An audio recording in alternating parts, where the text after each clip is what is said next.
What's up? It's primetime football, and today we're going to go over a few games that are coming up this weekend. First off, we have Texas versus Oklahoma. Big rivalry game. Both teams are coming off of losses that they probably shouldn't have had. Oh, get him out of here! Get him out of here! Texas lost to TCU 33-31. Longhorn Nation, we're back!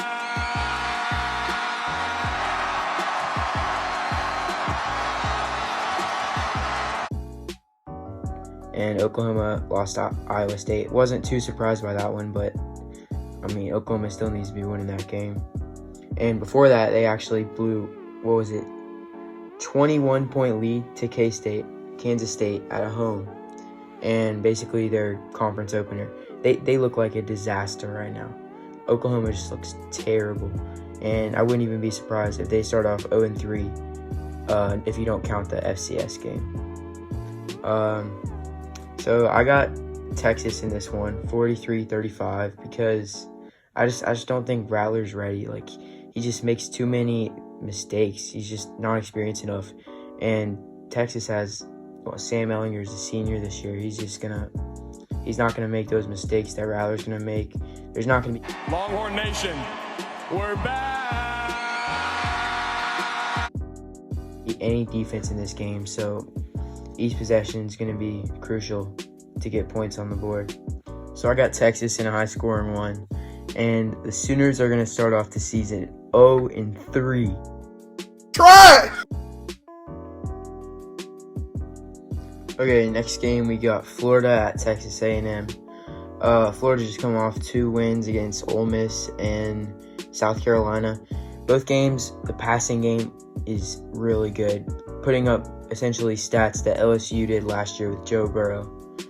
Kyle Trask looks great. He's probably a Heisman contender already. And Kyle Pitts, tight end, he's the best tight end in college football. Nobody's had an answer for him yet. But the defense has looked kind of suspect for Florida so far. They allowed 35 points and over 600 yards to Ole Miss and 24 points to South Carolina, who doesn't have that great of an offense.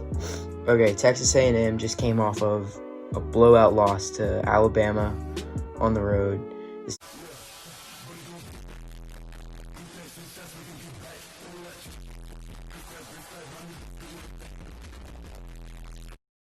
Secondary looked terrible in that game. They were just getting beat up and down the field. They had no answer for Mac Jones and Alabama's passing game. But one positive you can take out of that game is they limited Alabama to less than 4 yards a carry, which is pretty good considering Alabama has one of the best offensive lines in the country and maybe the best running back in the country, some would say, I guess, Najee Harris. And they held him to about 3.6 yards a carry, so that was really good. And I think what Texas A&M is going to have to do to win this game, they're going to have to get Florida in long third down situations. And I think they'll be able to do this a little bit because Florida's run game has just been average, I guess. They'll be able to, for the most part, they'll be able to get Florida in those long third down situations where they can hopefully slow down Florida's offense. On the other side of the ball, Texas A&M, I don't see them having, they're not going to go and put up 50 points, but they'll have some success on offense. Kellen Mond might have a decent game. Florida just doesn't look too great on defense right now. So I got Florida 35-28. I just don't think, at the end of the day, Florida's going to be able to pass the ball in Texas A&M if by will. If they want to, they're going to do it. So I got Florida 35-28. Okay, now on to Tennessee at Georgia.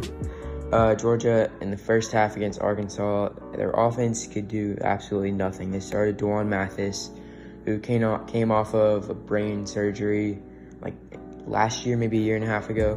They put Stetson Bennett in the second half, and then, things started to work out from there. They ended up winning that game pretty comfortably. Then they start Stetson Bennett against Auburn. I mean, he plays pretty well. I don't know how he does if they didn't run the ball the way they could. They ran for 202 yards, but from what I saw, he looked pretty good in that game. Tennessee, first game, they won a close one against South Carolina. Second game, they blew out Missouri at home. They ran for 232 yards. Tennessee might have the best offensive line in the country. Maybe. Definitely one of the best, top 5 for sure. Now, one thing that could affect this game is the weather. You know, the hurricane's coming in, and it's supposed to be pretty rainy in Athens and pretty stormy there.